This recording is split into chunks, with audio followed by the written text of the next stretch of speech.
নমস্কার বন্ধুরা, পৃথাকুন্তির পাকশালায় সবাইকে স্বাগত। আশা করছি সবাই ভালো আছেন। আজকে আমি আবারও চলে এলাম একটি শরবতের রেসিপি নিয়ে, মোহাব্বত কা শরবত।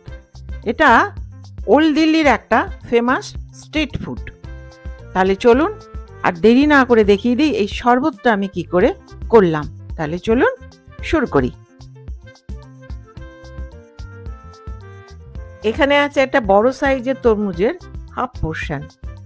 এখান থেকে আমি একটা টুকরো কেটে নিচ্ছি গোল করে।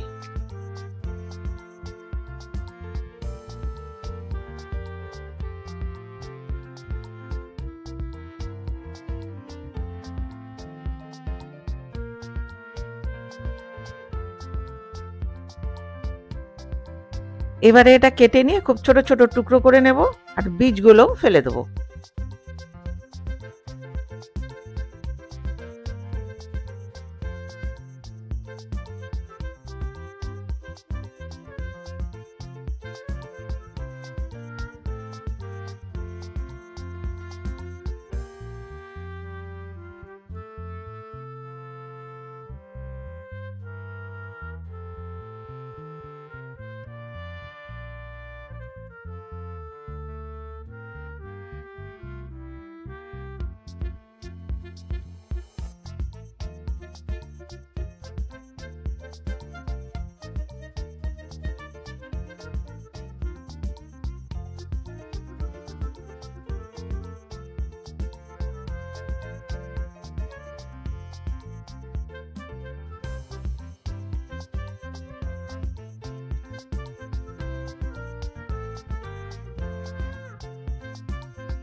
এখানে আছে হাফ লিটার জাল দেওয়া ফুল ক্রিম চিল্ড মিল্ক।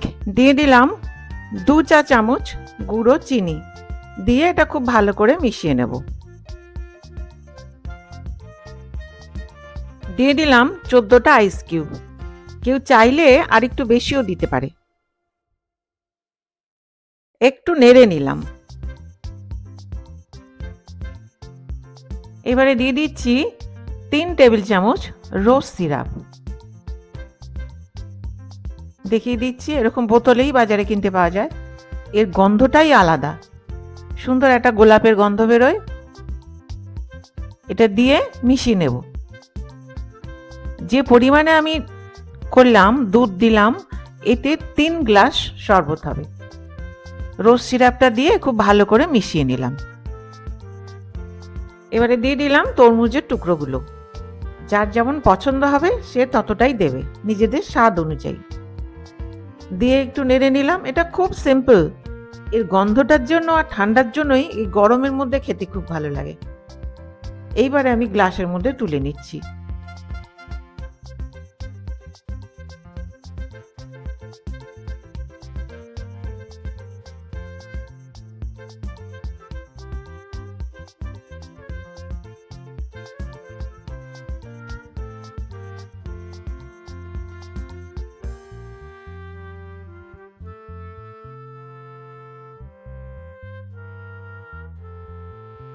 এবারে ওপর থেকে কয়েক টুকরো তরমুজ আমি দিয়ে দিচ্ছি। দেখতেও ভালো লাগবে, খেতেও ভালো লাগবে।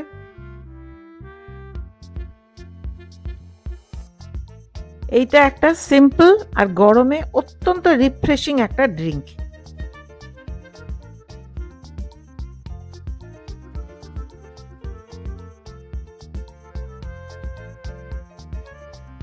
তাহলে বন্ধুরা, তৈরি আমার মোহাব্বত কা শরবত। এটা ওল্ড দিল্লিতে জামা মসজিদের উল্টো দিকে নবাব কুরেশি বলে একজন বিক্রি করতেন ঠেলায় করে। উনি ছিলেন উত্তরপ্রদেশের মানুষ, আর উনি এটাকে বলতেন প্যার মোহাব্বতওয়ালা শরবত। এটা এখনও ওল্ড দিল্লিতে এই রিফ্রেশিং শরবতটা খুবই পপুলার এই গরমের মধ্যে। তাহলে আমার এই ভিডিওটি যদি ভালো লেগে থাকে তাহলে প্লিজ সাবস্ক্রাইব করবেন, give a thumbs up, share, আর হ্যাঁ, পাশে থাকা বেল আইকনটি প্রেস করতে ভুলবেন না, যাতে আমার ভিডিও নোটিফিকেশনগুলো সবার আগে আপনার কাছে পৌঁছে যায়। আপনারা বাড়িতে করুন, খান, আর আমাকে কমেন্ট করে জানান কেমন লাগলো। তাহলে দেখা হচ্ছে আরেকটি নতুন রেসিপি নিয়ে। আর আমার এই ভিডিওটি শেষ পর্যন্ত দেখবার জন্য ধন্যবাদ। ভালো থাকবেন, সুস্থ থাকবেন।